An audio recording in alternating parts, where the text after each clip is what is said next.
भारत को पहले अपने देश को संभालना चाहिए। दूसरों की मध्यस्थता करने से पहले अपने घर की स्थिति को संभालो। आतंकवादी घुस जाते हैं, पैंट उतरवा के धर्म पूछ के गोली मार के चले जा रहे हैं, आराम से आ रहे हैं, आराम से जा रहे हैं। पहले अपने घर को तो संभाल लो, दूसरे के प्रधान बाद में बनना। 15 अगस्त 26 जनवरी को ये सरकार तिरंगा नहीं बुला पाई थी, सेना को पत्थर मार रहे थे। और जब वो आतंकवादी आए ना, तो वहाँ के कश्मीरी मुसलमानों को पत्थर नहीं मिले उन आतंकवादियों को मारने के लिए, लेकिन सेना को पत्थर मारने के लिए भंडार रखे हुए थे। आज जरूरत है कि जिस उम्मीद से भारत के नागरिकों ने प्रधानमंत्री जी को चुना था, उन जन जन के विश्वास को, उन जन जन की भावनाओं को, उन जन जन के जीवन के अंदर जो उन्नति, जो समृद्धि आनी चाहिए थी, वो नहीं आई है। और आज भी लोग परेशान हैं, बॉर्डर पे जवान परेशान है, देश में किसान परेशान। देखिए, इन्होंने कहा यह गांधी का देश है। जिस गांधी जी को एक कांटा तक नहीं चुभा, उन गांधी का देश हो गया। लेकिन सुभाष चंद्र बोस का देश कब बोलेंगे? भगत सिंह का देश कब बोलेंगे? राजगुरु का देश कब बोलेंगे? सुखदेव का देश कब बोलेंगे? मेरे जितने स्वतंत्रता सेनानी शहीद हो गए देश को आजाद कराने के लिए, उनका देश कब बोलेंगे? ये जब ईरान हमारे खिलाफ चला गया, जब ईरान ने पाकिस्तान का सपोर्ट किया, तो वो हमारा दुश्मन कहलाएगा या मित्र कहलाएगा? जब दोस्ती उसने निभाई, तब हमने भी दोस्ती निभाई। जब वो हमारे दुश्मन को फतेह मिसाइल दे रहा है कि भारत के ऊपर दाग दो और भारतीयों को खत्म कर दो, तो वो काहे का हमारा मित्र देश है? काहे का मैं 95 याद रखूं? काहे का मैं 48 याद रखूंगा? आप मुझे ये बताइए ना। नमस्कार, मैं आकाश कुमार और आप देखना शुरू कर चुके हैं भैया जी का। जब जिस तरीके से आपने देखा कि आज मोदी जी ने ट्विटर पर जो ईरान के प्रेसिडेंट हैं उन्हें टैग करके कहा है कि अगर आप चाहो तो हम मध्यस्थता करा सकते हैं। ये वही मध्यस्थता की बात हो रही है जिस तरीके से ऑपरेशन सिंदूर में भारत और पाकिस्तान की जब लड़ाई हो रही थी, उस वक्त जब डोनाल्ड ट्रंप को क्रेडिट लेने की बारी आई थी, तब डोनाल्ड ट्रंप ने भी ऐसा बोला था। लेकिन ये जो मध्यस्थता है, ये सच वाली मध्यस्थता है, क्योंकि हमारे जो रिश्ते हैं, अगर हम ग्लोबल पॉलिटिक्स की बात करें तो हमारे रिश्ते ईरान से भी अच्छे हैं, इजराइल से भी अच्छे हैं। आइए बात करते हैं इस ग्लोबल पॉलिटिक्स को लेकर कि आखिर में भारत देश को मध्यस्थता करनी चाहिए, और अगर एक तरफा अगर किसी का स्टैंड लेना चाहिए तो किसका लेना चाहिए? नमस्कार सर, नाम क्या होगा आपका? मेरा नाम संजय चौहान। क्या लग रहा है कि भारत देश को मध्यस्थता करनी चाहिए? देखिए, अगर किसी देश की मध्यस्थता करने से युद्ध रुक जाता है तो करनी चाहिए, क्योंकि युद्ध किसी विकसित होने का परिणाम नहीं है। युद्ध में हमेशा विनाश होता है। युद्ध विकास की परिभाषा नहीं है। चाहे हमारा ईरान का इजराइल से युद्ध चल रहा है या इजराइल का ईरान से युद्ध चल रहा है, लेकिन उन दोनों देशों को अपने देश की आत्मरक्षा करने का अधिकार है, अपने नागरिकों की आत्मरक्षा करने का अधिकार है, जीवन की सुरक्षा रखने का अधिकार है। लेकिन अगर मोदी जी की भूमिका इसमें मध्यस्थता करने से अगर ये युद्ध रुक जाता है तो मैं तो खुश होऊंगा इस चीज़ को लेकर, क्योंकि युद्ध विनाश का प्रतीक होता है, विकास का प्रतीक नहीं होता है। नहीं होता। लेकिन आप जो बोल रहे हो इसका ठीक उल्टा बेंजामिन नेतन्याहू ने कहा है कि जो युद्ध है वो ही शांति का प्रतीक है। अगर आप अपनी शक्ति का प्रदर्शन नहीं करेंगे तो शांति कभी भी स्थापित नहीं हो सकती। तो फिर ये बात तो भारत पे भी लागू होती है कि जब भारत के अंदर हमारे बॉर्डर की सुरक्षा को लांघ कर पहलगाम के अंदर आतंकवादी घुस गए थे, तो क्या हमारे प्रधानमंत्री जी को अपने देश की आत्मसुरक्षा करने का अधिकार नहीं था? उनको पकड़ने का अधिकार नहीं था? तो फिर क्यों आप डोनाल्ड ट्रंप साहब की बातों में आकर आपने मध्यस्थता करके युद्ध विराम कर दिया? ये तो गलत है ना। तो पैमाना एक ही होना चाहिए, या तो देश को अपनी शक्ति का प्रदर्शन करना चाहिए या फिर मध्यस्थता के ऊपर निर्भर रहना चाहिए। आपको क्या लगता है भाई साहब, किसके ऊपर निर्भर रहना चाहिए? भारत मध्यस्थता करने जा रहा है, ईरान के साथ होना चाहिए, इजराइल के साथ, या दोनों की लड़ाई रुकवा देनी चाहिए? मोदी जी कुछ भी कर सकते हैं। पहली बात तो जो यूके और रशिया और यूक्रेन की वॉर रुकवा सकते हैं, वो कुछ भी कर सकते हैं। वो अगर देखिए, कहते यहाँ पे है ना, दो पहलू आ रहे हैं, ठीक है। यहाँ पे इजराइल भी है, वो भारत का दोस्त है, रशिया भी ईरान के साथ है। अगर वो रशिया को ईरान को सपोर्ट करेगा तो आज तो क्या करना चाहिए? ये क्या? यहाँ पे जो है ना, यहाँ पे ये चीज़ समझ में नहीं आ रही। अगर उधर से इजराइल के साथ जाएंगे तो रशिया के साथ दुश्मनी हो जाएगी, रशिया के साथ इजराइल के साथ जाएंगे, सॉरी ईरान के साथ जाएंगे तो भाई साहब बहुत बढ़िया सवाल कर रहे हैं। ये कह रहे हैं भारत फंसा हुआ है। क्या भारत की कूटनीति पर आपको भरोसा नहीं है? भारत को पहले अपने देश को संभालना चाहिए। दूसरों की मध्यस्थता करने से पहले अपने घर की स्थिति को संभालो। आतंकवादी घुस जाते हैं, पैंट उतरवा के धर्म पूछ के गोली मार के चले जा रहे हैं, आराम से आ रहे हैं, आराम से जा रहे हैं। पहले अपने घर को तो संभाल लो, दूसरे के प्रधान बाद में बनना। एक विपक्ष की सोनिया गांधी जी ने, सॉरी मैं अगर सही हो तो सोनिया गांधी ही हैं, सॉरी, उन्होंने कहा है कि भारत की कूटनीति, भारत की विदेश नीति अंडा खत्म है, कुछ भी नहीं है। अरे यार, जिस तरीके से रशिया ईरान का स्टैंड ले रहा है, जिस तरीके से अमेरिका इजराइल का स्टैंड ले रहा है, भारत क्यों किसी का स्टैंड नहीं ले पा रहा? भारत को खुल के ईरान का समर्थन करना चाहिए। कल ऑपरेशन मिडनाइट हैमर चलाया अमेरिका ने ईरान के ऊपर, रशिया गायब दिखा मुझे, चाइना तो दूर दूर तक नहीं दिखा मुझे, जबकि तो हमारे पड़ोसी मुल्क में बैठा हुआ है। कहाँ गायब थे वो?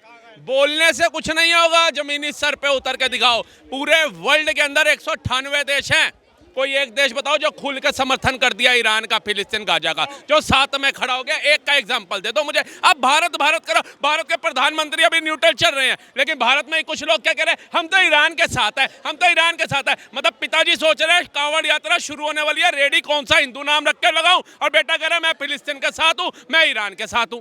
बाप के पास खाने को पैसा नहीं है, उसका हाथ बटाना चाहिए, और यहाँ आकर के ईरान ईरान करे। ईरान तुझे खाने को दे रहा है क्या?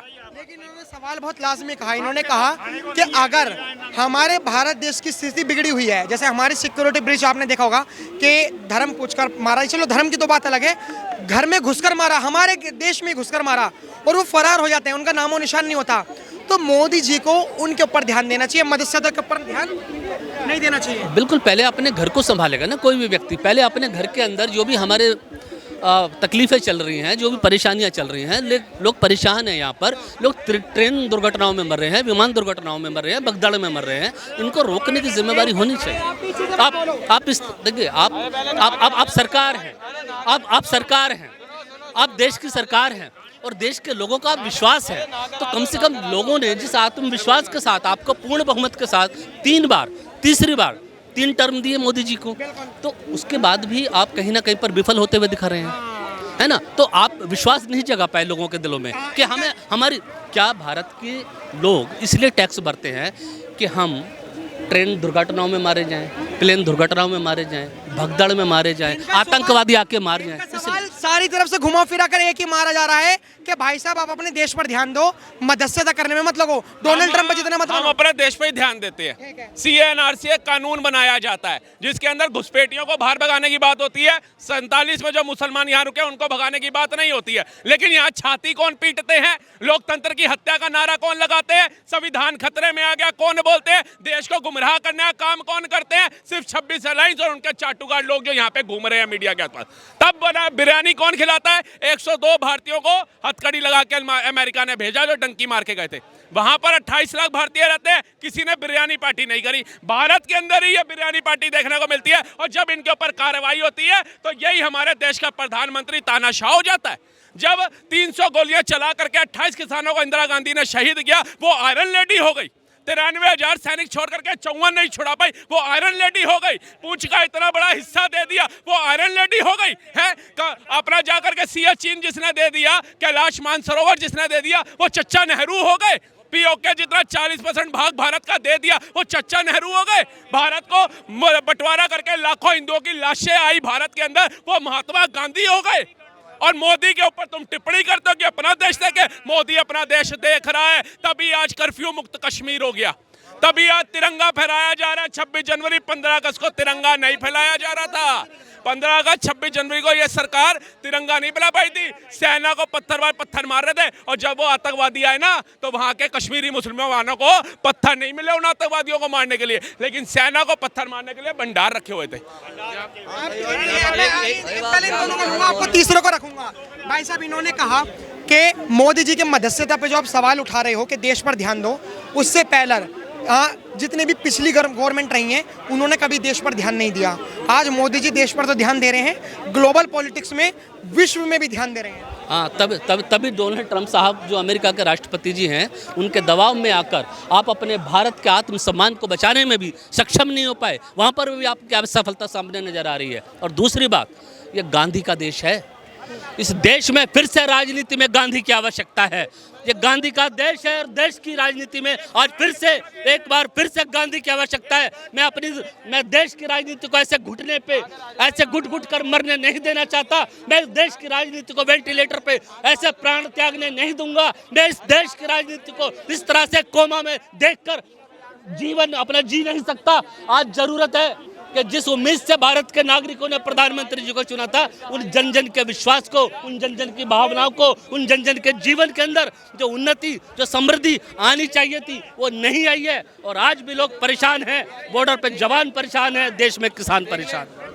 देखिए, इन्होंने कहा यह गांधी का देश है। जिस गांधी जी को एक कांटा तक नहीं चुभा, उन गांधी का देश हो गया। लेकिन सुभाष चंद्र बोस का देश कब बोलेंगे? भगत सिंह का देश कब बोलेंगे? राजगुरु का देश कब बोलेंगे? सुखदेव का देश कब बोलेंगे? मेरे जितने स्वतंत्रता सेनानी शहीद हो गए देश को आजाद कराने के लिए, उनका देश कब बोलेंगे? ये ट्रेनें कटेगी कटी आ रही थी, लाशों की लाशें आ रही थी हमारे बुजुर्गों की। गांधी जी मौन थे, मौन। उन गांधी जी का ये देश हो गया। कहते हैं लाखों ने गोलियां और हजारों ने लाठियां खाई हैं, चंद्रशेखर, भगत सिंह और राजगुरु ने अपनी जान गंवाई है। और ये कहते हैं आजादी सिर्फ गांधी परिवार ने दिलाई है। ये धिक्कार वाली बात है। धिक्कार, शर्म से डूब मरना चाहिए जो हंसते हंसते 22 साल की उम्र में फांसी के फंदे पे 21 साल की उम्र में फांसी के फंदे पे झूम गए। वही 80 साल का बुजुर्ग महात्मा गांधी चरखा चला करके अंग्रेजों को भगा रहा था।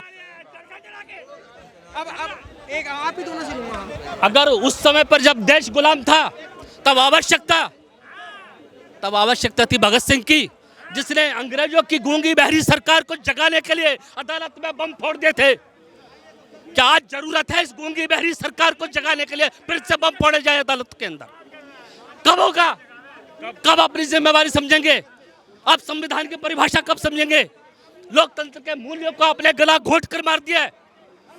देश के लोग आज इतने पीड़ित हैं और आप बात करते हो चंद्रशेखर, राजगुरु जी की, सुभाष चंद्र बोस जी की। वो हमारे पूर्वज हैं, उनका कोई यहाँ पर विरोध करने के लिए नहीं खड़ा हुआ है। मैं ये कह रहा हूँ, क्या अंग्रेज सरकार को, गूंगी बहरी अंग्रेज सरकारों को गुलामी के वक्त में जगाने। आप जो इतिहास की बात कर रहे हो, हमारा विषय इतिहास का नहीं है, लेकिन इतिहास से मैं एक चीज़ बताना चाहूँगा, ये आपके लिए फंस जाएगा, क्योंकि मैं जितना देख पा रहा हूँ आप राइट विंग को सपोर्टर हो। ईरान, जजब भारत देश आज़ाद हुआ था, सबसे पहले भारत देश को ईरान ने स्वीकार करा था। ठीक है। दूसरी चीज़, जब भी भारत, जो 1995 की बात है, अरे एक मिनट चुप हो जाओ, क्यों वीडियो खराब कर रहे हो? 1995 की बात है, शायद 1900 की सीरीज की बात है, 1990 के दशक में जब वोटिंग हो रही थी यूएन में कश्मीर को लेकर, तब ईरान ने हमें वोट दिया था। ठीक है, तो हम फंस गए हैं। मैं आपको फंसा देता हूं पत्रकार महोदय।